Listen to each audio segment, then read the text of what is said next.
안녕하세요. 오늘은 11월 19일 연중 33주간 화요일입니다. 오늘 복음은 루카복음 19장 1절에서 10절, 너무나 잘 알고 있는 zak케오의 이야기입니다.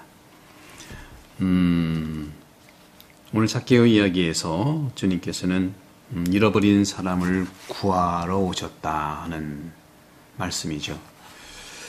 오늘 복음 가장 마지막 구절에 사람의 아들은 잃은 이들을 찾아 구원하러 왔다 하고 말씀하세요.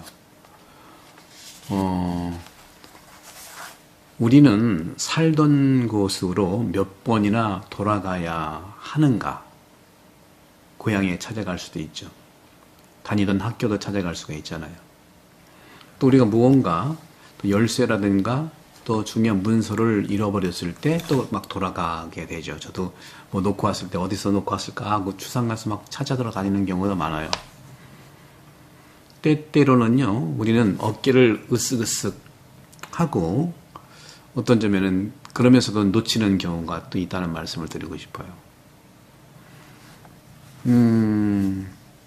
잃어버린 것을 찾기 위해서 다시 돌아가는 수고를 하는 것은 우리가 그것이 특별한 관심을 갖는 가치가 있는 것이라고 생각할 때 그렇잖아요. 그죠? 아무것도 아니라면 찾아갈 필요가 없죠. 하느님과 사람과의 관계도 이렇게 귀할 수 있다는 것을 말합니다. 철학자들은 이렇게 말하고 있어요. 특히 아리스토텔레스는요, 신이 이렇게 말하고 있다 하고 얘기해요. 신은 아무것도 필요하지 않고 따라서 아무것도 잃을 수도 없기 때문에 무한한 축복을 받은 것이다.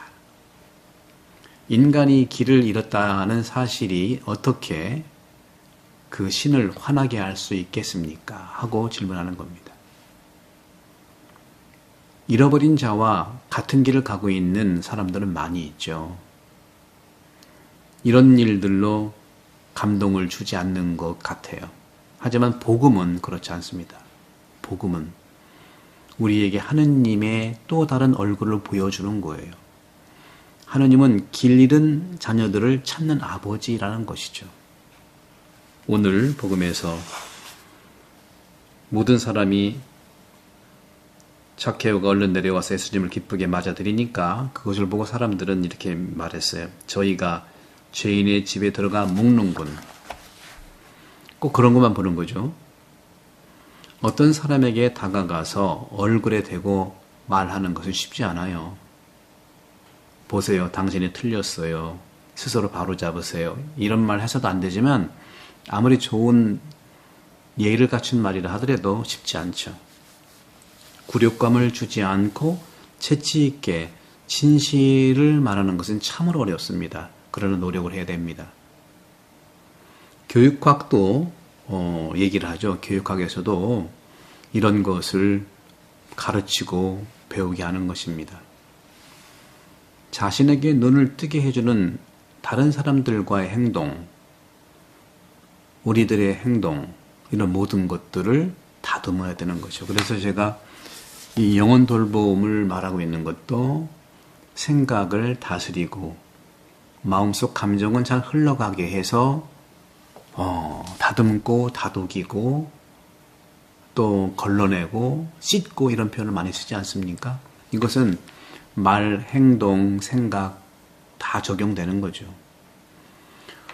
성 토마스 아퀴나스는 이렇게 이제 우리가 말을 할 수가 있어요. 어떤 딸이 자주 범죄를 저질렀다고 한다면 아버지가 혼내시려고 일부러 작은 결점을 지적한다는 겁니다.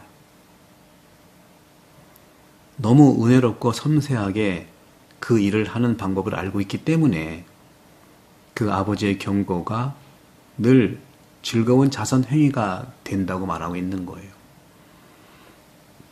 인도에 도착한 성 프란치스코 하비에르는 이 식민지, 이 인도라고 하는, 다시 말하면 이 식민지의 유럽인들이 마치 조국과의 거리가 멀기 때문에 모든 의무가 면제된 것처럼 도덕적 원칙 없이 살고 있는 것을 발견했어요.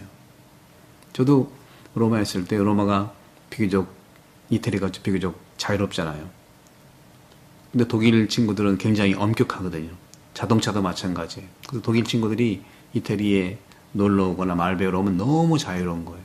자동차도 너무너무 막 쌩쌩 달려요. 그러다가 독일로 돌아가면 또 불편하고 힘들다는 말을 하죠. 그래서 프란치스코 하비에르는 인도에서 그 유럽인들에 대한 이러한 윤리 도덕 없이 살아가는 것을 보고 그는 친구로서 그들의 집에 초대를 받았는데 또 그 하비에르도 친구들을 초대를 했고요. 그래서 초대를 받고 초대를 하는데 하비에르 성인은 그들의 동정심을 얻은 후에야 이렇게 서로 친밀감이 있은 후에야 그들에게 올바른 훈계, 바른 길로 돌아오게 했다는 겁니다. 참 애를 많이 이것도 또한 사랑이죠. 오늘 복음에서 이렇게 말합니다. 자케오가 보십시오 주님, 제 재산의 반을 가난한 이들에게 주겠습니다.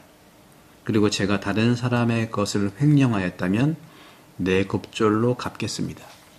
처음부터 이런 말이 나온 게 아니잖아요. 예수님이 자케오의 집에 가서 식사하고 공감하고 들어주니까 이런 고백이 나오는 거예요.